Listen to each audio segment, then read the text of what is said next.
My name is Stephan Tual. I'm the CCO for Ethereum. My background is in IT, startups, and development. My role at Ethereum is to bring together entrepreneurs, developers, and investors to build decentralized applications on our platform.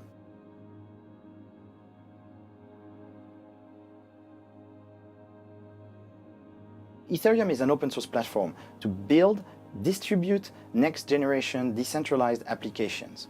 That is, applications that have no middlemen, where users interact with social systems, financial systems, gaming interfaces, all in a peer-to-peer fashion. Because the Ethereum network will be distributed on hundreds of thousands of computers around the globe, this all takes place on a censorship-proof foundation. We make it easy for developers to build those applications, leveraging tools that they are already familiar with. Things like HTML and JavaScript to build the interfaces, or Go, Python, or Lisp to build the business logic. In short, our mission is to open up the floodgates of decentralized application development. We're currently well into a development process, and we're planning to launch a live version of our network towards the end of this year.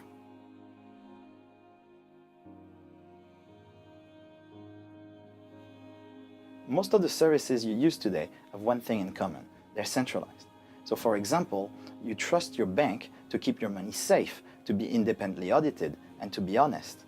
The same is true with Facebook when you upload a picture of your kids, or when you push a document to Dropbox, or even when you go to your medical practice and provide them with your personal medical information. As a developer, you need to submit your application to an app store and risk having it removed for the most far-fetched of reasons. History has proven time and time again that this model is flawed, but necessary, as so-called trustless operations have so far been both unprofitable and too complex to implement. Remember that everything that is centralized makes it easy to attack because it offers a single point of failure, like the firewall of a website. Applications built on Ethereum do not require their users to trust the developers with their personal information or funds. On Ethereum, your personal information stays yours, your fund stays yours, your content stays your content.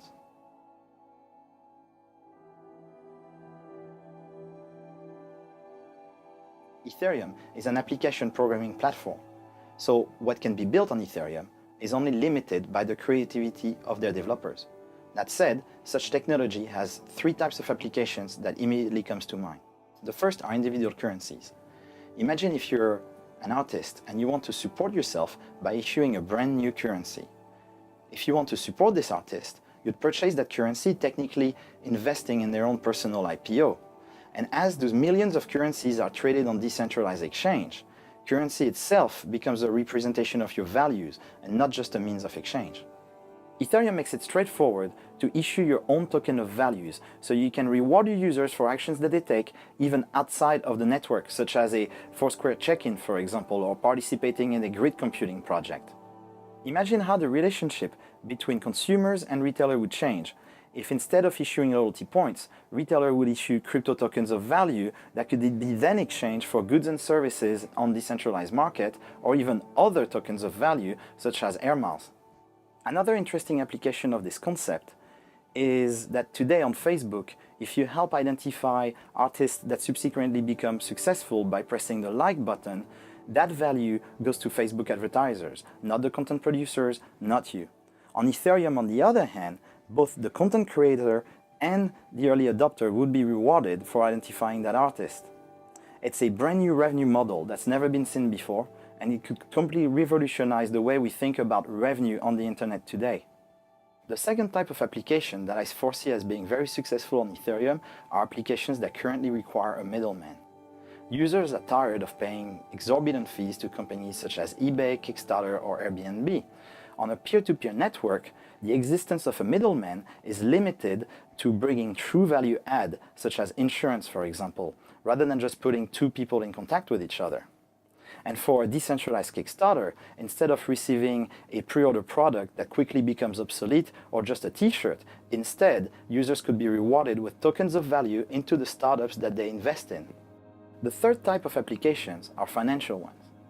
There's this concept of the village, where if you were to take a loan and default on it, you'd be banished. In short, you're backing loans with reputations rather than with physical assets.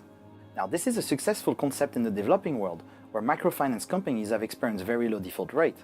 But it's not new, and it's never scaled past a small group of individuals. With Ethereum, you can scale reputation to millions of individuals, so we foresee disruption not just in the developing world, but also much closer to home. And this wouldn't be limited to credit, as on Ethereum, any users can issue and trade stock, bonds, derivatives, and even contracts for differences.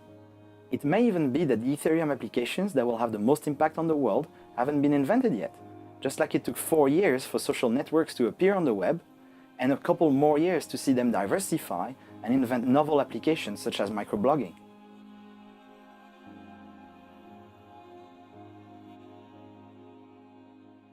At the core of Ethereum, you're going to find blockchain technology.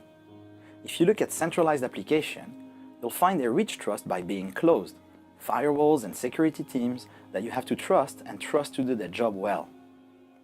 Blockchain technology, on the other hand, uses a different model, one by which trust can be reached on an open network. Bitcoin is a currency that was the first and currently best known application of blockchain technology. Ethereum makes this technology applicable to just about anything else. Anything that can be mathematically represented can be modeled, secured, and traded.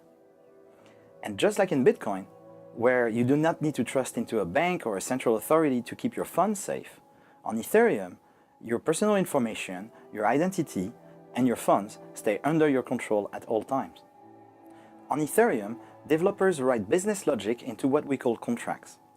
Contracts are programs that follow a series of steps every time they receive a message called a transaction. Contracts can store data, send and receive transactions, and even interact with other contracts, independently of any control. They are maintained by the network, and they are written in a programming language that will be instantly familiar to any developer. Because the interfaces to the contract that live on the Ethereum network are also decentralized, as an application developer, you will need zero infrastructure to deploy and distribute your applications. In fact, because an incentivization framework is inherent to the protocol, your applications will also be impervious to denial of service attacks.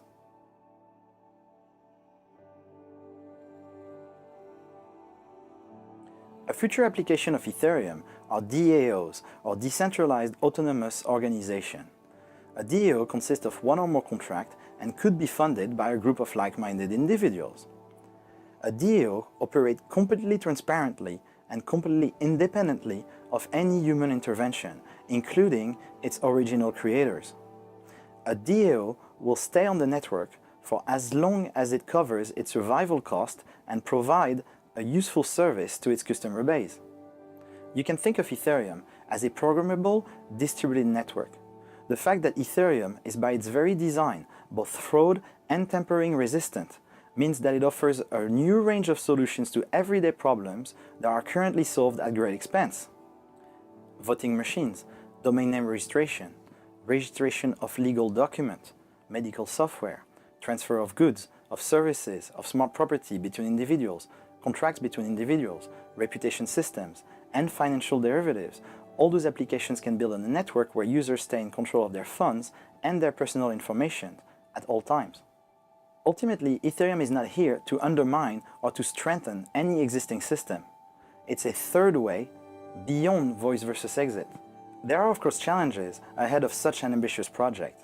That's why we've assembled a team of world-renowned experts to help us build Ethereum, including Neil Koblitz, the co-creator of the elliptic curve cryptography used in Bitcoin, as well as Ralph Merkle, one of the inventors of public key cryptography.